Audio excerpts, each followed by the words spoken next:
Hello and welcome to Arcadia. You know that this is a Dungeons and Dragons channel, so you might find it strange from the title and the thumbnail of the video that I'm going to be talking about Rooster Teeth. But the fact is that Rooster Teeth had an impact in the history of Dungeons and Dragons.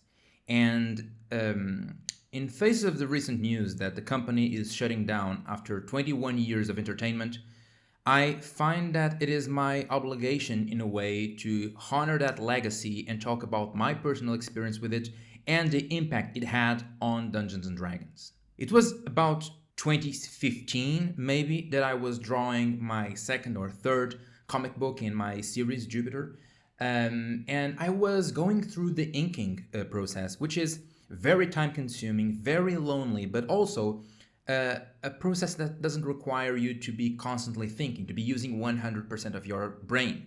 So I was listening to a lot of audiobooks and podcasts, and I was a big fan of Rooster Teeth back then. Not that I wasn't more recently, but I tuned out a bit. And back then, mostly because of Ruby, which was my gateway into Rooster Teeth, I was consuming a lot of their podcasts, a lot of their shows, Achievement Hunter too, which is one of their subsidiary channels.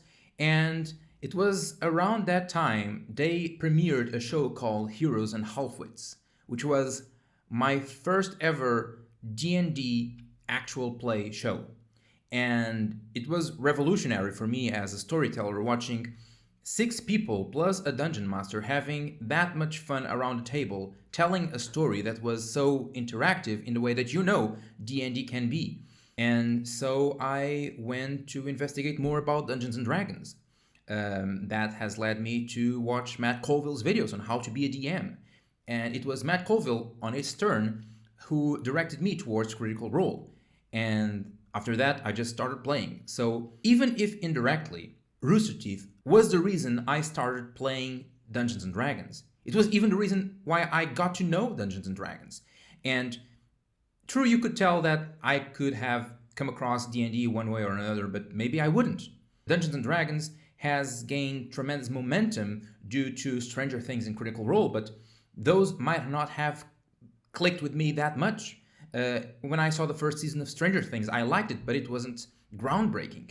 And Critical Role, I actually saw an episode of Critical Role before I started on Matt Colville's videos, but the audio was so terrible that I tuned out, and it was only after Colville recommended it that I got to go past that first episode and actually start to like the show a lot. When I trace back the reason I'm here right now with a channel almost completely dedicated to D&D, Rooster Teeth was behind it all. Even the channel itself, because I've always been a fan of the way that they did things in the company. I've always dreamed of working in a place that produced content like they did, with all those streams and all those podcasts, the extra life they did every year, and all the creative content they made in a more traditional approach to storytelling, like series, animes like Ruby, Red versus Blue, which is, the second longest running sci-fi series in the world, second only to Doctor Who, which is to say something. It's been a very influential company, not only for me but for the whole world. They were groundbreaking for the internet at some point, and I have no doubt that they helped to shape the history that the internet has taken right now, particularly internet entertainment. And it's funny how it all started with 4 drunk guys who started playing Halo and cracking jokes on each other, which ended up turning into that series, Red vs. Blue. It only goes to show you how volatile things are and that nothing lasts forever. But even though I know that probably no one from Rooster Teeth will ever see this video, so unfortunately I can't direct a message at them that I know they will receive, I felt the need to come here and express my deepest and most heartfelt gratitude towards Rooster Teeth and all its employees for helping me dream for a very long time, to give me a role model of what I wanted to do in the internet, even if I eventually started threading my own path, and forgiving me all that fun. It was a ride, guys. It is no understatement to say that you changed my life. Obviously, you were not the only ones to do it. Obviously, you weren't even the biggest part of it. I have many people to thank for that, but I don't have any question that you helped shape me into what I am today in some areas, particularly when it comes to D&D and this channel. And I'd like to thank you deeply for that. I think that you will be leaving a legacy behind, which is the most important.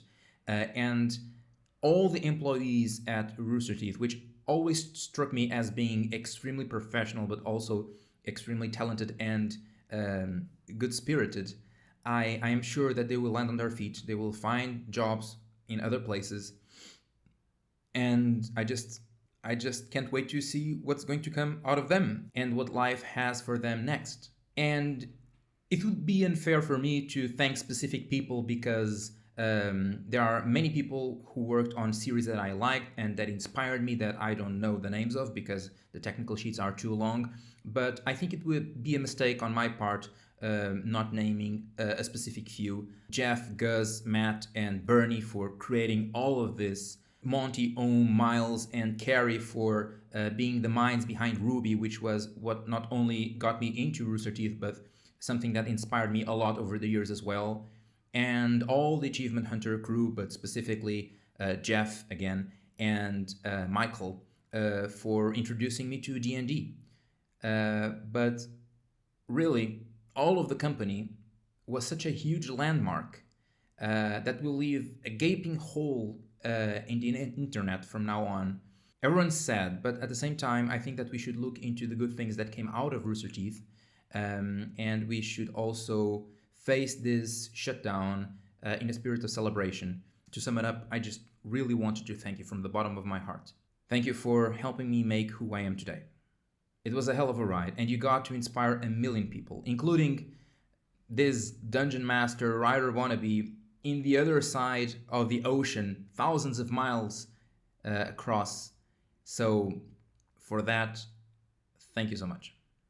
Anyway, thank you for watching this video. Even if no one from Rooster Teeth ever watches this, I think it also honors them and the company to let other people know how much me and so many others were impacted and inspired by them. So thank you for watching this video. You may have noticed that this is a new location. It's actually my new office. I'm moving homes. So that's actually why the channel has been slow in the last few weeks. But I expect things to settle in a few weeks as well.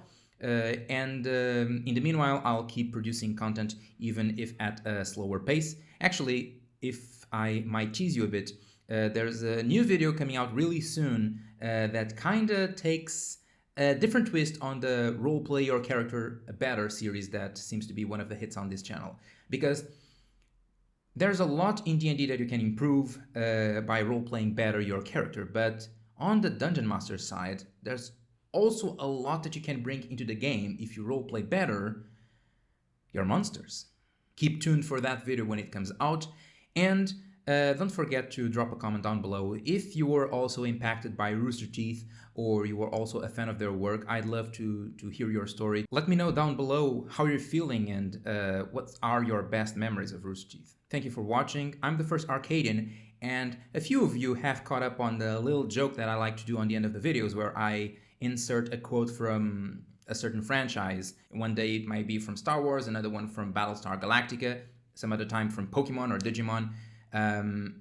This time, I would like to very deliberately insert here a quote from Monty Oum, the creator of Ruby, who unfortunately passed away when the show was still on its third season, that I think applies really well to the situation. The goal is not to live forever. It's to build something that does. Rooster Teeth, from the bottom of my heart, thank you for existing. When we all ask ourselves why we are here, I can say that part of the reason why I'm here is because of you. Thank you.